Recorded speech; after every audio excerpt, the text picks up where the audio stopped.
তারেক জিয়া সরকার, BNP সরকারকে আমরা অনুরোধ করবো, কারোর উপর জুলুম করবেন না। জুলাই বিপ্লব যারা করেছে তারা বাংলাদেশে জুলুমতন্ত্র কায়েম হতে দিবে না। বাংলাদেশে সিন্ডিকেটের মাধ্যমে মানুষের উপর জুলুম করবেন, সেটা আমরা সহ্য করব না।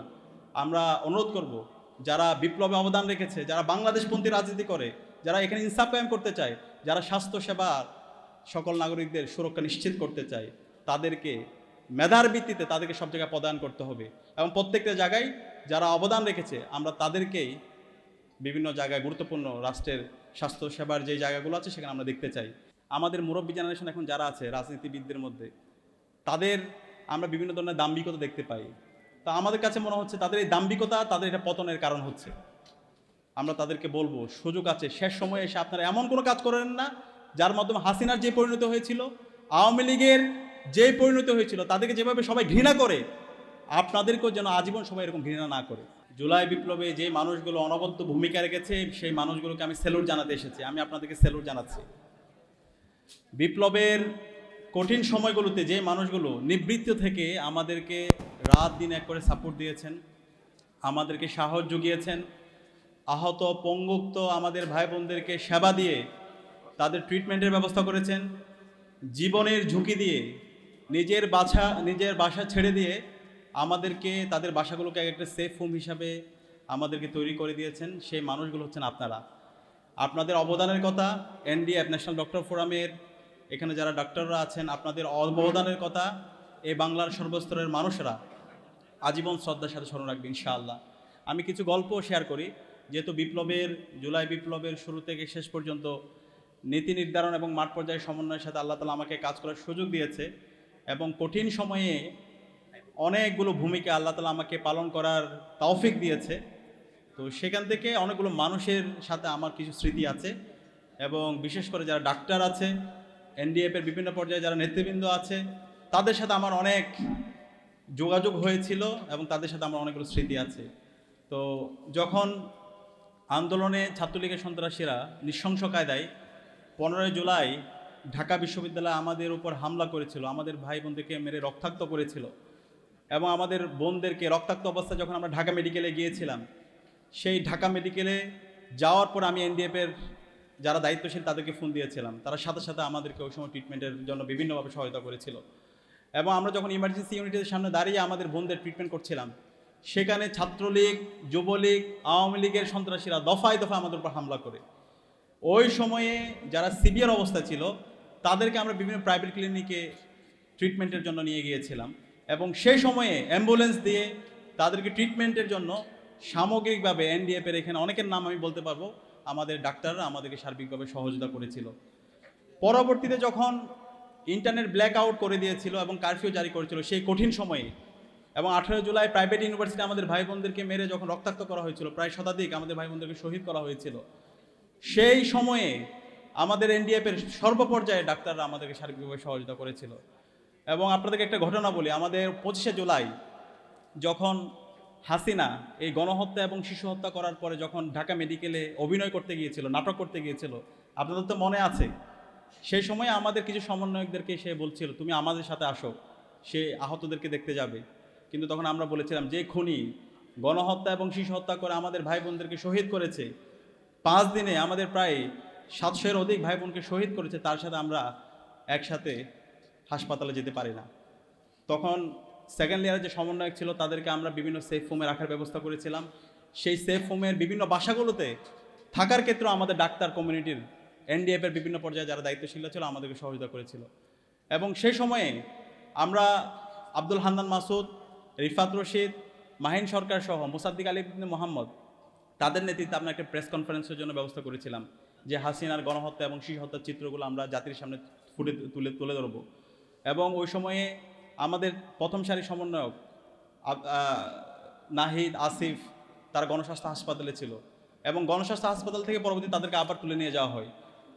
হান্নান মাসুদ, রিফাত রশিদরা যখন কুয়েত মৈত্রী হাসপাতালে গিয়েছিল, সেই কুয়েত মৈত্রী হাসপাতালে আমাদের পরিকল্পনা ছিল সেখানে গণহত্যা এবং শিশু হত্যার চিত্রগুলো প্রদর্শন করা হবে এবং এটার উপর একটা প্রেস ব্রিফিং হবে, এবং সকল চিত্রগুলো প্রত্যেকটা হাসপাতালে যে গণহত্যা এবং শিশু হত্যার ফলে আমাদের যে ভাই বোনরা আহত হয়েছিল, যারা শহীদ হয়েছিল, সেই ডেটাগুলো আমরা ডাক্তারদের মাধ্যমে এনডিএফের বিভিন্ন পর্যায়ের যারা দায়িত্বশীল আছে তাদের মাধ্যমে আমরা তথ্যগুলো সংগ্রহ করেছিলাম, এবং এটার ভিত্তিতে আমরা একটা ডেটাবেস তৈরি করেছিলাম শহীদদের যে তালিকা দেশে এবং বিদেশে ছড়িয়ে পড়েছিল, সেই তালিকাটা কিন্তু আমরা আপনাদের মাধ্যমে এনডিএফের যে ডাক্তার তারা আমাদের ডেটা দিয়েছিল, তার মাধ্যমে স্টুডেন্টস এগেন্স্ট অপারেশন নামে একটা প্ল্যাটফর্ম থেকে আমরা প্রথম প্রকাশ করি, পরবর্তীতে সেটা সারা দুনিয়াব্যাপী ছড়িয়ে পড়ে। তো এগুলো আপনাদের কাছে এখন ছোটো মনে হতে পারে, কিন্তু ওই সময়ে এই অবদানটা অনেক বেশি সিগনিফিকেন্ট ছিল। এবং কুয়েত মৈত্রী হাসপাতালে যাওয়ার পরে যখন আমরা প্রেস ব্রিফিং করব, সেই প্রেস ব্রিফিং করার মতো সেখানে অবস্থা ছিল না, তাদেরকে বিভিন্নভাবে ইন্টেলিজেন্সের লোকরা ঘিরে ফেলে। তখন কুয়েত মৈত্রী হাসপাতাল থেকে সেকেন্ড লেয়ারে যে সমন্বয়ক আছে তাদেরকে ওখান থেকে বের করার ক্ষেত্রেও আমাদেরকে ডাক্তাররা, এনডিএফের বিভিন্ন পর্যায়ে দায়িত্বশীলরা, একই সাথে মহানগর ছাত্র শিবিরের নেতৃবৃন্দ আমাদেরকে সহায়তা করেছিল। আমরা তখন তাদেরকে 3টে অ্যাম্বুলেন্সের মাধ্যমে বের করেছিলাম, সামনে একটা অ্যাম্বুলেন্স, মধ্যখানে আমাদের সমন্বয়কদেরকে রেখে এবং পেছনে একটা অ্যাম্বুলেন্স। এবং এই অ্যাম্বুলেন্সগুলো ম্যানেজ করার ক্ষেত্রেও আমাদের এনডিএফের যারা দায়িত্বশীলরা আছে, ডাক্তার আছে, তারা আমাদেরকে সার্বিক সহায়তা করেছিল। এবং পরবর্তীতে তাদেরকে ওখান থেকে বের করে আমরা এম্বাসিতে তাদের সেফ হোমের ব্যবস্থা করতে পারি নাই। পরবর্তীতে সাংবাদিকদের মাধ্যমে আমরা তাদেরকে সেফ হোমে রাখার বিভিন্ন জায়গায় আমরা ব্যবস্থা করেছিলাম। এবং সেকেন্ড লেয়ারের সমন্বয়করা ওই বাসাগুলোতে থেকে আন্দোলনের বিভিন্নভাবে ডিরেকশন দিয়েছিল এবং শেষ পর্যন্ত আন্দোলনকে আমরা বিজয়ের ধারপ্রান্তে নিয়ে গিয়ে 5 আগস্ট ফতে কর্মের মাধ্যমে আমাদের আজাদে এসেছিল। তো এই পুরো বিপ্লবের কঠিন সময়গুলোতে যে মানুষগুলো নিবৃত্তি থেকে এবং জীবনের ঝুঁকি নিয়ে আমাদেরকে সার্বিকভাবে সহায়তা করেছিল, আমাদের আহত এবং পঙ্গু ভাই বোনদেরকে ট্রিটমেন্ট দিয়ে সহায়তা করেছিল, আর্থিকভাবে সহায়তা করেছিল, তাদের নিজেদের বাসাগুলো ছেড়ে দিয়ে আমাদেরকে তাদের বাসাগুলো দিয়ে একটা আমাদের জন্য সেফ হোম তৈরি করে দিয়েছিল, সেই মানুষগুলো হচ্ছে আপনারাই।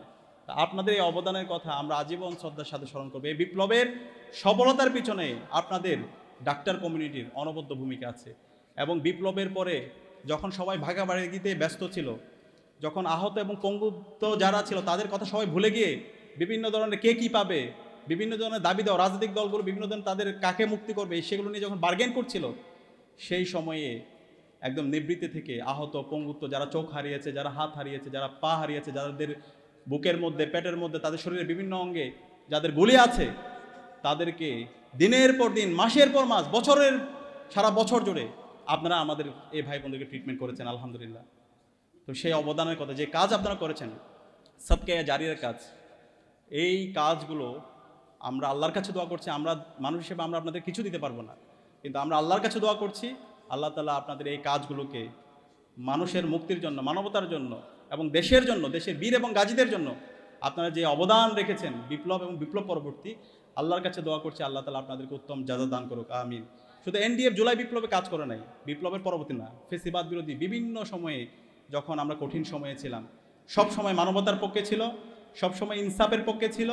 এবং এই দেশের স্বাস্থ্য খাতে যে সীমাহীন সিন্ডিকেট আছে, যে সিন্ডিকেটের মাধ্যমে আমাদের মানুষদেরকে শোষণ করা হয়, সবচেয়ে দুর্বল অবস্থা একজন মানুষ হাসপাতালে যায়, একজন ডাক্তারের কাছে যায়, ওই সময় গিয়ে যেভাবে শোষণ করা হয়, সিন্ডিকেটের মাধ্যমে তাকে সর্বশান্ত করা হয়, সেই সময়ে একটা সুস্থ দ্বারা স্বাস্থ্যসেবা, মানুষকে নিরাপদ স্বাস্থ্যসেবা দেওয়ার জন্য আপনারা সব সময় কাজ করে যাচ্ছেন। তো বিপ্লবের পরে আমরা আশা করেছিলাম স্বাস্থ্যখাতের যে সিন্ডিকেট, সেটা ভেঙে আমরা স্বাস্থ্যসেবার ক্ষেত্রে নাগরিকের স্বাস্থ্য সুরক্ষা নিশ্চিত করতে পারবো। এবং এই স্বাস্থ্যসেবা, স্বাস্থ্য সুরক্ষা এটা রাষ্ট্রের কাজ, কিন্তু এখন পর্যন্ত আমরা দেখতে পাচ্ছি সেই ফেসিবাদী কাঠামো, স্বাস্থ্যের ক্ষেত্রে যে সিন্ডিকেট, সেটা এখন থেকে গেছে। এবং বর্তমানে নির্বাচিত সরকার আসার পরে আবার তাদের উপর সেই ফেসিবাদী যে ভূত, সেটা তাদের উপর আবার ছেপেছে। আবার সেই ফেসিস আওয়ামী লীগের দূষরদেরকে বিভিন্ন জায়গায় পুনর্বাসিত করা হচ্ছে। এবং যারা বিপ্লবে অবদান রেখেছে, যারা সবসময় তাদের সততা, তাদের দক্ষতার মাধ্যমে সবসময় জনতার কাতারে ছিল, বিপ্লবের সাথীদেরকে সবসময় সহায়তা করেছিল, তাদেরকে বিভিন্ন জায়গায় পোস্টিং করা হচ্ছে, তাদেরকে বঞ্চিত করা হচ্ছে, তাদের উপর জুলুম করা হচ্ছে। আমরা নির্বাচিত সরকার, তারেক জিয়া সরকার, বিএনপি সরকারকে আমরা অনুরোধ করবো, কারোর উপর জুলুম করবেন না। এই জুলুমের পরিণতি বাংলাদেশে যদি আপনারা করতে থাকেন, তাহলে আপনাদের জন্য ভয়াবহ পরিণতি অপেক্ষা করছে। জুলাই বিপ্লব যারা করেছে, তারা বাংলাদেশে জুলুমতন্ত্র কায়েম হতে দিবে না। বাংলাদেশে সিন্ডিকেটের মাধ্যমে মানুষের উপর জুলুম করবেন, সেটা আমরা সহ্য করব না।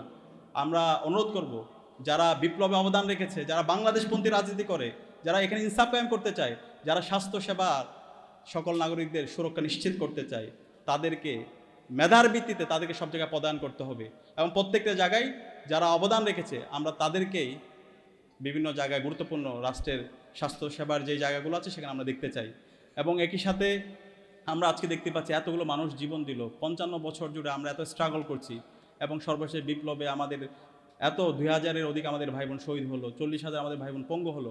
এত রক্তের পরও আজকে দেখছি নির্বাচিত সরকার তারা রক্তের সাথে প্রতারণা করছে, তারা শহীদদের কথাগুলো ভুলে যাচ্ছে, তারা আবার সেই ফেসিবাদী কাঠামোকে সব জায়গায় পুনর্বাসিত করছে। তারা জুলাই সনদের যেই জনরা এসেছে সেই জনরাইকে তারা অস্বীকার করে। তারা আজকে যারা ফেসিবাদের দূষর তাদেরকে বিভিন্নভাবে দায় মুক্তি দেওয়ার চেষ্টা করছে। আমরা এই কথা হুঁশিয়ার করছি, আমরা সবসময় দৃঢ়কণ্ঠে ঘোষণা করছি, এই বাংলার জমিনে ইনসাফ কায়েম হবে ইনশাআল্লাহ।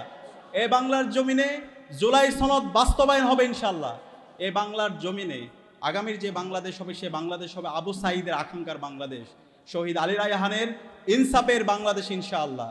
সুতরাং যারা এই জুলাই সনদের সাথে, শহীদদের রক্তের সাথে যারা প্রতারণা করবে তারা ধুলোর সাথে মিশে যাবে, এবং যারা সততা এবং দক্ষতার সাথে যারা ইনসাফের পক্ষে থাকবে, যারা জুলাইকে ধারণ করবে, যারা শিরদাঁড়া উঁচু রাখবে, ইতিহাস সবসময় তাদেরকে শ্রদ্ধার আসীন রাখবে।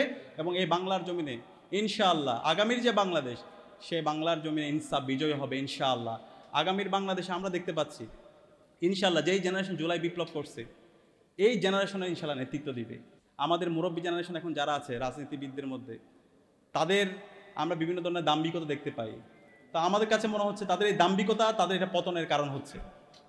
আমরা তাদেরকে বলবো, সুযোগ আছে, শেষ সময়ে এসে আপনারা এমন কোনো কাজ করেন না যার মাধ্যমে হাসিনার যে পরিণতি হয়েছিল, আওয়ামী লীগের যে পরিণতি হয়েছিল, তাদেরকে যেভাবে সবাই ঘৃণা করে, আপনাদেরকেও যেন আজীবন সবাই এরকম ঘৃণা না করে।